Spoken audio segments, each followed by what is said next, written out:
Hey everyone, Tony Winston here, Jazz Piano College, covering the song Girl from Ipanema today. And what I'm doing is playing a simple bass line, just root and fifth, and only as half notes, though in authentic bossa nova, the bass player just plays half notes, but the drummer often does boom, boom, boom, boom on the bass drum. So once in a while, it's okay if you're playing solo piano, which most of us are. So here we go. Now, I'm playing the melody up top, and I have to fill in whatever I need in the chord, mostly the thirds and the sevenths. Sometimes I'll add the fifth as well. But the third and the seventh is the most important two notes that you need to add to the chord, as well as the bass note and the melody note. So we start off with root, we got the third, we got the melody, and the melody is moving to the major seventh, so I'm not going to worry about putting that in my chord. I'm going to put a fifth in instead. Same here on the G now. I've got the melody note, I've got the third, and the seventh is here. I could play it maybe with my left hand. Or I could try to reach it with my right hand. Now G minor seventh. The melody is the seventh, so I could just do it that way.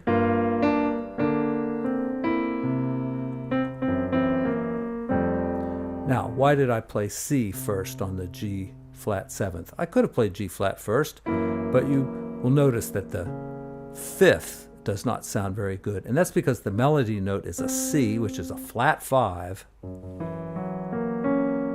flat the five. And so we're going to use what's called a tritone substitution here, which is C seventh is a tritone substitution for G flat. So you could play either G flat first and then the C, or the other way around. Or you could just play G flat twice.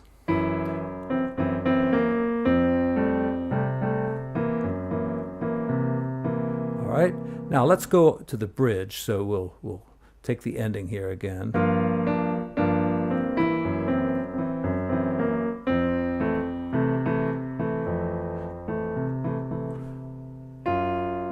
All right, now the bridge is pretty tricky with all these great chords. So we've got G flat major seventh, and I can fit in the chord down here underneath pretty nicely. Let's do that. Here's B seventh, and your melody is a ninth, so we need our third and our seventh in there.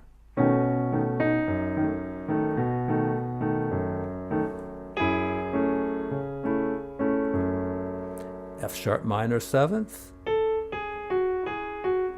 D seventh. Now that time I could just play like an A minor triad here. And then as I add the F sharp, I've got a nice D ninth chord.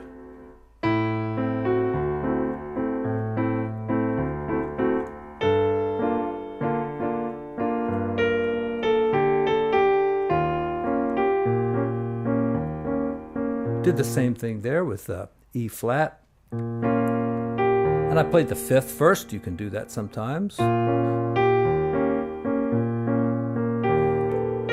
Here I'm going to change styles just a little bit and just play root and seventh, root third and seventh, because on the A minor I had the third in the melody. Here on D seventh I don't. And there's the flat nine if you want to play that.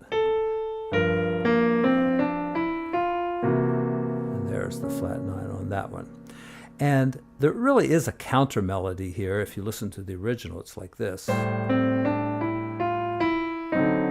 that. So putting the both parts together. And same here.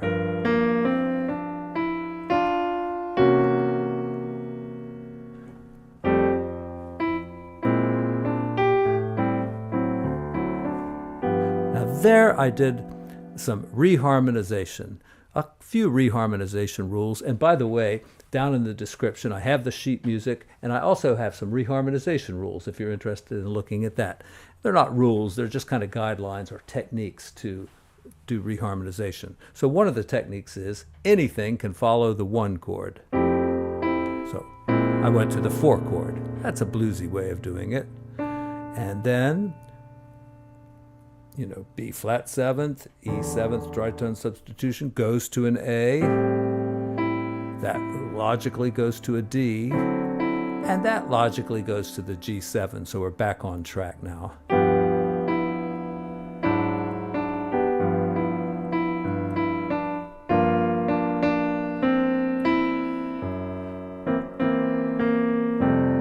Actually, the melody is.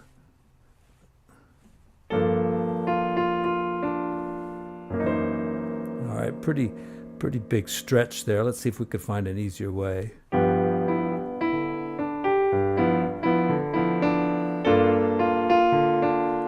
Sure, let's play the C7th here, and something like that, maybe.